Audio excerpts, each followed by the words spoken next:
비시디아 안디옥에서 계속해서 설교를 하고 있는 바울과 바나바의 모습을 보게 되어집니다.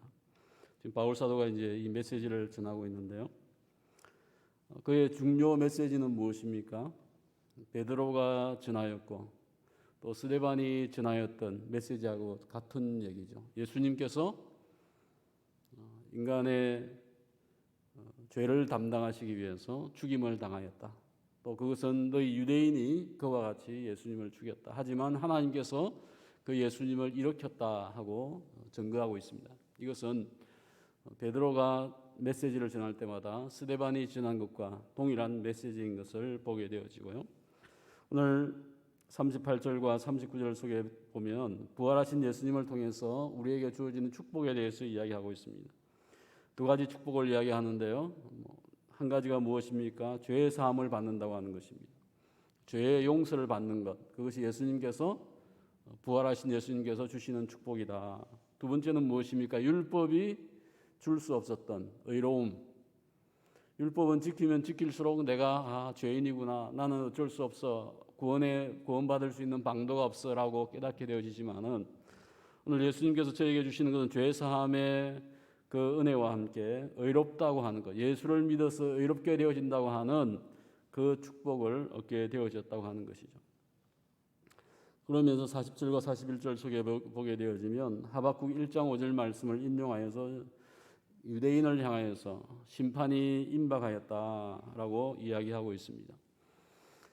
하박국 시대에도 선지자를 박해하였지만은 지금 예수님이 왔을 때도 예수님을 박해하였고 지금 말씀을 증거하고 있는 바울에게도 박해하려고 하는 이와 같은 시대를 유대인을 향하여서 하박국의 말씀을 가지고 경고하고 있는 것입니다. 42절과 45절 속에서 이제 바울의 메시지가 너무 새롭기도 하고 놀라운 메시지였습니다. 자기네가 해당에서 유대인을 통하여서 듣던 과거의 메시지하고는 틀린 답이 없는 메시지였지만은 오늘 바울이 전하는 메시지는 답이 있었습니다. 모두가 놀랐죠. 그래서 다음 안식일 날 또 여기에서 말씀을 해석해 달라, 설명해 달라 하고 이야기를 하게 되어지고 44절 보게 되어지면 그 다음 안식일 날 온 시민이 성민이죠. 모든 그 성 안에 있는 백성이 거의 다 모였다. 그만큼 좀 과장적일 수도 있지만 엄청난 인파가 소문을 듣고 한 주간 사이에 이제 소문이 퍼졌겠죠. 몰려든 것을 하나님의 말씀을 듣고자 하여서 모였다라고 성경은 이야기하고 있습니다. 하지만 유대인은 그 수많은 무리가 바울의 말을 듣고 메시지를 듣고자 하는 것이 시기가 된 거죠. 시기가 가득하여서 반박하고 비방하였다라고 이야기하고 있습니다. 복음을 먼저 유대인에게 전해야 되지만은 내가 너희에게 복음을 유대인에게 먼저 전하지 못하는 것은 너희가 이와 같이 거절하고 반박하기 때문에 내가 복음을 이방인에게 전한다라고 바울은 여기서 이야기하고 있습니다. 그러면서 47절 말씀에서 이사야서 49장 말씀을 인용하고 있는데요. 주께서 이같이 말씀하셨는데 내가 너를 이방의 빛으로 삼아서 너로 땅끝까지 구원하게 하리라고 말씀했다고 하는 거죠. 이 너라고 하는 것은 메시아를 이야기합니다. 그리스도를 이야기하는 거죠. 예수 그리스도를 이방의 빛으로 삼아서 땅끝까지 이 구원을, 복음을 전하겠다 하고 하나님께서 말씀하였고 그것을 하나님의 종 메시아에게 명령을 하였는데요.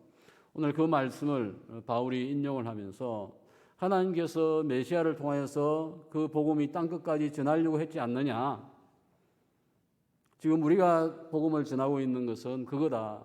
땅끝까지 복음을 전하는 것이고 또 그 땅끝이라는 건 뭐예요? 유대인이든지 이방인이든지 다 포함되어진 땅끝을 이야기하는 것입니다.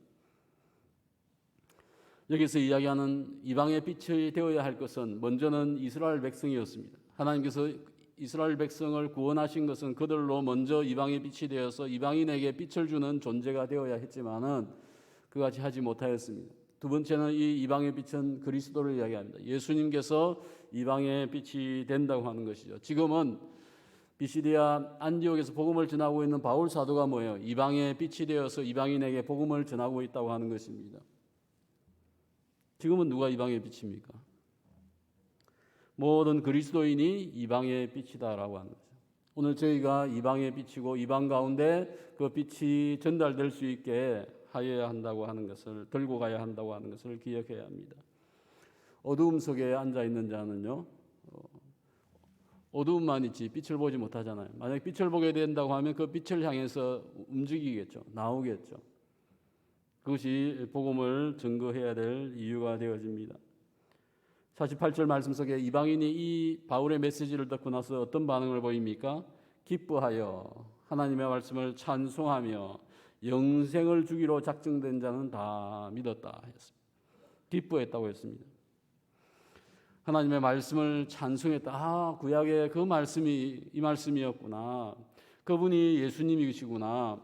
그것을 깨닫게 되어지니까 마음에서 뭐가요? 기쁨이 솟았다. 오늘 사도행전 속에서 복음을 만났을 때, 환자가 나았을 때 기뻐했다고 하는 표현이 자주 나오고 있습니다. 오늘 말씀 속에서도 이방인이 복음을 듣고 기뻐하였다고 하는 것이죠. 교회 안에 새로운 새신자가 오게 되어지면 뭐가 있습니까? 기쁨이 있죠. 갓난아기가 집에서 태어나면요, 그 집 안에 기쁨이 오고 흥이 나지 않습니까? 그와 같이 교회 안에도 늘 새로운 이방인, 새로운 믿지 않는 자가 들어올 때에 교회가 흥이 나고 기쁨이 있는 거죠. 아이가 태어나면 기쁘고 즐겁고 잔치가 되어지듯이 오늘 저희는 그와 같은 교회가 되어야 되겠습니다. 요즘에 코비드 상황 속에서 교회에 새롭게 태어나는 생명이 드문 것 같아요. 과거에는 있었는데 지금은 가지도 못하고 지금은 찾아오지도 올 수도 없는 어떤 코비드의 늪에 빠져 있는 교회의 모습이 아닌가. 때를 어떤지 못 어떤지 감당을 해야 함에도 우리가 나설 수 없는, 또 그들을 반길 수 없는, 찾아올 수 없는 환경이 되어져 가고 있는 상황들 속에서 과연 하나님 앞에서 우리가 어떤 사명을 잘 감당해야 될지 고민을 해야 할 것입니다. 오늘 누가 다 믿었다고 했습니까? 영생을 주기로 작정된 자는 다 믿었다. 작정된 자. 하나님의 구원의 원리가 여기서 나오고 있습니다. 하나님께서 영생을 주려고 하는 자를 어떻게 하셨다고요? 이미 작정하였다. 하나님의 마음속에 이미 작정되어져 있다고 하는 것입니다. 이 작정 속에는 과거에는 유대인이 중심이었지만 이제는 뭐예요? 이방인들도 하나님의 작정 속에 포함되어져 있다라고 바울은 이야기하고 있습니다.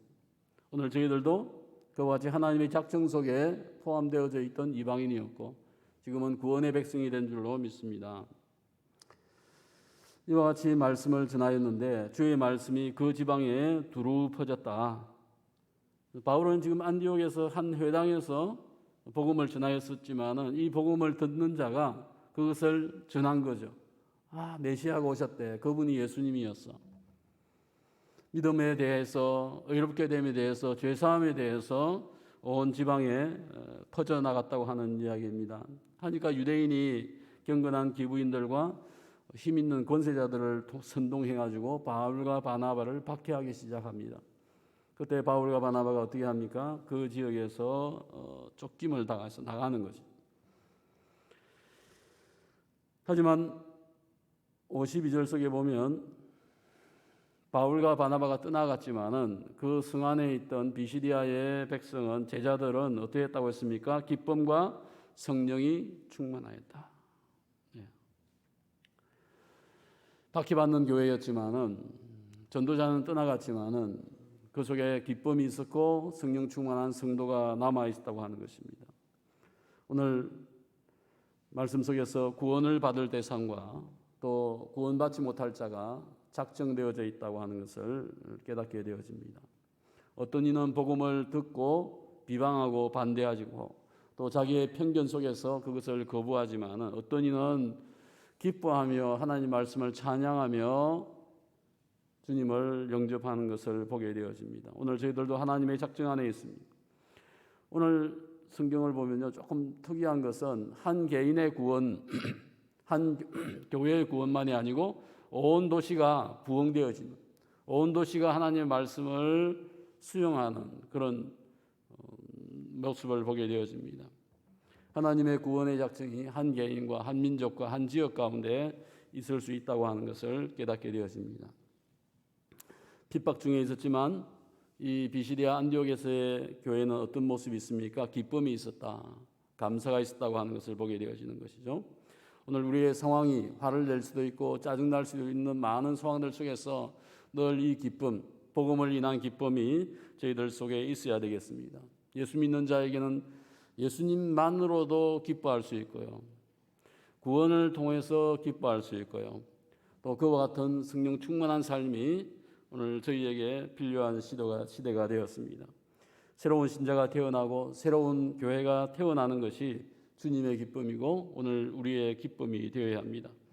구원의 기쁨과 감사가 우리의 삶 속에 날마다 이어지기를 소망합니다. 우리 교회 안에 복음의 전진과 역사가 다시 진행되기를 위하여 더욱 힘쓰고 기도할 수 있어야 되겠습니다. 기도하겠습니다. 하나님 아버지,